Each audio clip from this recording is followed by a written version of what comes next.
যতটাই শুনি অবিশ্বাস্য মনে হয়, এটা কি আমাদেরই জগৎ, এটা কি আমাদেরই সমাজ, আমরা এটা করলাম। এবং যারা নিগৃহীত হয়েছে, যারা এটা শিকার হয়েছে, তারা আমাদের সঙ্গে আছে, তাদের মুখের থেকে শুনলাম কিভাবে হয়েছে। কোনো ব্যাখ্যা নেই। এটা ব্যাখ্যা থাকলে কিছু একটা হলে মানুষ বোঝে যে এটার কারণ ছিল। এটা বিনা কারণে রাস্তা থেকে উঠিয়ে আনার মতো কথা।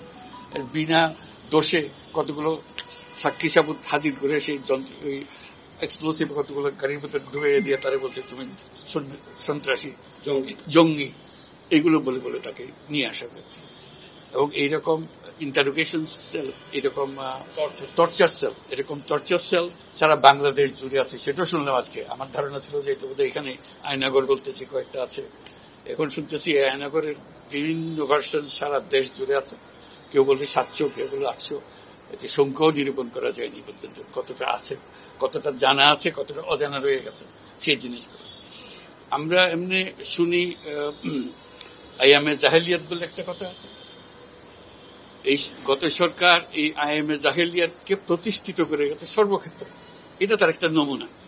আর আমি কমিশনকে ধন্যবাদ জানাচ্ছি, তারা বহু কষ্ট করেছে। অন্যান্য কমিশন তো তারা করেছে, অন্তত তারা নিজেদের ঘরে বসে করতে পেরেছে। এদেরকে গুম কমিশনের যেটা, তারা কোদাল আর এগুলো আবিষ্কার করার জন্য আসতে হয়েছে, তাদেরকে বের করার জন্য। কিসের মধ্যে লুকিয়েছিল, কারা কি করেছে, এখনো ধ্বংসাবশেষ আমরা দেখতেছি। কাজে আমরা দেশের যে চূড়ান্ত অবনতি, চূড়ান্ত রূপ দেখলাম সর্বক্ষেত্রে, এটা তার একটা প্রতিচ্ছবি। কাজে গুম কমিশন যেটা আমাদের সামনে নিয়ে আসলো, সেটা হলো যে কি পরিমাণে একটা দেশকে সর্বদিকে ধ্বংস করা যায়, এমনকি মানুষের একেবারে সামান্যতম যে মানবিক অধিকার সেটুকু থেকে বঞ্চিত করে রেখে দেওয়া হয়েছে। আজকে এটা জাতির জন্য একটা বড় চূড়ান্ত রকমের একটা ডকুমেন্ট হবে। আপনাদের সাক্ষী রেখে আপনাদেরকে নিয়ে এসে আমরা শরিক হলাম এটাতে। যারা এই ভুক্তভোগী তাদের সঙ্গে কথা বললাম, কয়েকজনের সঙ্গে।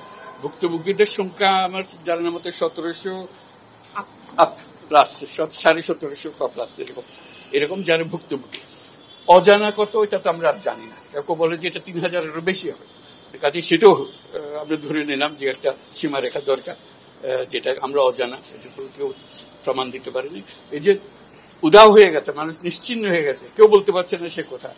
তার মেয়ে আপনাদের সামনেই ছিল আজকে, যে বলছে আমার মাকে কোথায় নিয়ে যাওয়া হয়েছে আজ 9 বছর করে। 9 বছর ধরে আমরা আর খোঁজ পাইনি। সে নিজেও ছিল, 11 বছর বয়সে ছিল, সে মায়ের সঙ্গে ছিল, তাকে রেখে মাকে নিয়ে চলে গেছে। এই হলো সামান্য একটা দৃশ্য। এই দৃশ্য বড় করুণ দৃশ্য। এবং এটার কঠিনতম যে লেসনটা হলো, যারা করেছে তারা আমাদেরই সন্তান, আমাদেরই ভাই, আমাদেরই ঘনিষ্ঠ আত্মীয়, তারাই করেছে।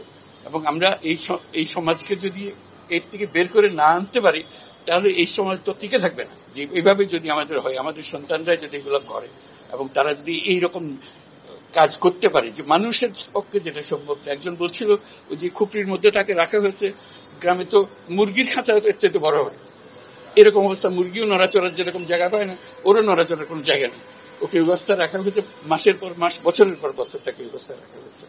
এটা মানুষের সামনে এখন বিচার রইল, কিভাবে আমরা আবার নতুন করে সমাজ গড়তে পারি, যাতে করে আমরা এই যে এটা আমাদের সবারই অপরাধ, যেটা হতে দিয়েছি আমরা দেশে। আজকে আমরা মুক্ত হলাম, সে মুক্ত বাংলাদেশে আমরা যেন নতুন করে আবার সমাজ গড়তে পারি, এটার থেকে একেবারে অতি দূরে যেন আমরা চলে যেতে পারি। এটার নমুনা, এটার সাক্ষী, এটার যে ডকুমেন্টেশন গুম কমিশনের রিপোর্টের মধ্যে থাকবে, এবং এটা অবশ্য পাঠ্য হিসেবে সবাইকে পড়তে হবে, এবং তাদের যারা করেছে তাদের বিচার করতে হবে। তা না হলে আমরা নিষ্কৃতি পাবো না এটার থেকে। এই যে কাজগুলো করে গেল তারা, তা না হলে আমরা আবার মুক্তভাবে বলবো কি করে যে আমরা এই দেশের মানুষ, আমরা পরিষ্কার। যারা করেছে তাদের জন্য আমরা কেন মুক্ত হতে যাব? তাদের সে বিচার করবো, জনসাধারণ বলবো যে হ্যাঁ এটা উচিত বিচার হয়েছে, তখন আমরা এটার থেকে মুক্তি পাবো। সেটাই হলো আমাদের আবেদন দেশের সবার কাছে, এই বিচারটা যেন আমরা করে ফেলতে পারি।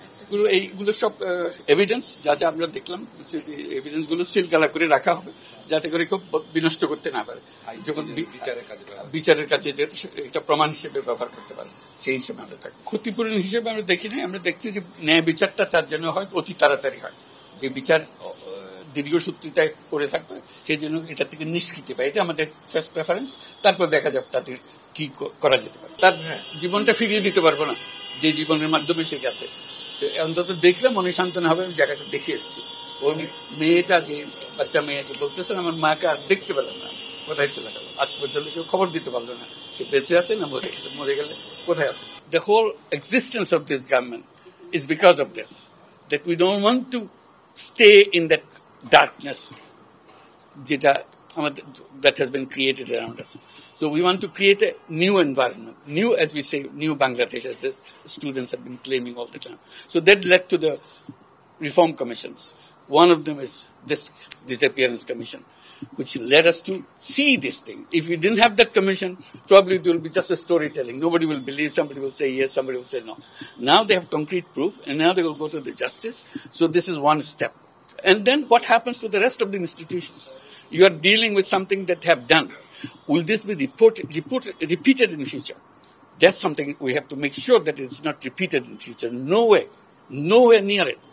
This is the worst ever in the whole world possible.